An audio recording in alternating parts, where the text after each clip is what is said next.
one of the more interesting storylines this season has been the turnaround of the Pittsburgh Steelers, Buck. And when we talk about the Steelers, we always talk about their 3 Bs. You look at Le'Veon Bell, Big Ben, and you look at Antonio Brown.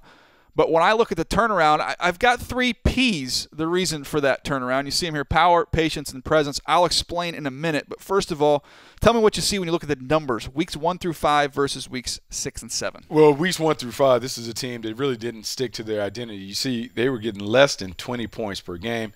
Too many giveaways. But the last 2 games, the last 2 weeks, we're seeing the Steelers that we know and love.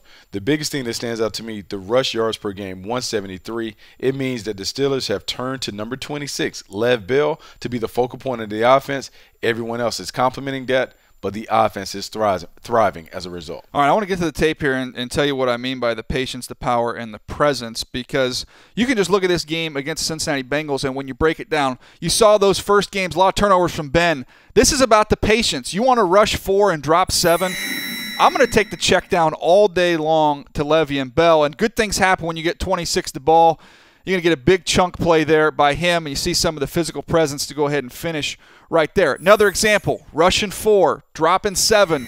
You're going to see this matchup one-on-one with a middle linebacker in space. Instead of Ben trying to force the ball into double coverage down the field where you've got brackets, he's going to dump the ball off to Lev Bell, let him break a tackle, and then see a nasty stiff arm and get out in the open field, and you got a 40-plus yard gain on a simple check down. That's the patience that I'm talking about. Now, when you look at the power, you mentioned the running game, Buck, and what they've done. Don't be discouraged by a box count. They've got 9 in the box here for the Cincinnati Bengals.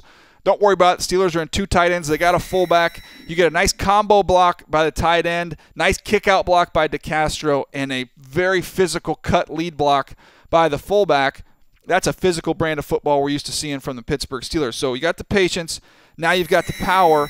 And now I just talk about the presence of Antonio Brown. I don't care what the box score says. He has an impact each and every play. You see the safety being drawn to bracket him down the field.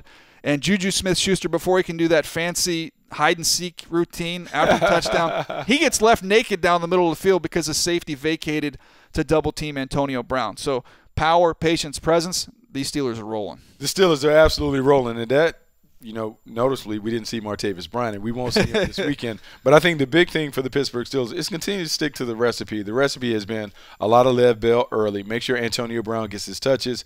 Sprinkle in a little Juju Smith-Schuster, and that has worked well for the Pittsburgh Steelers. As long as they stick to this formula, this blueprint, I think they are going to be one of the more feared teams in the AFC.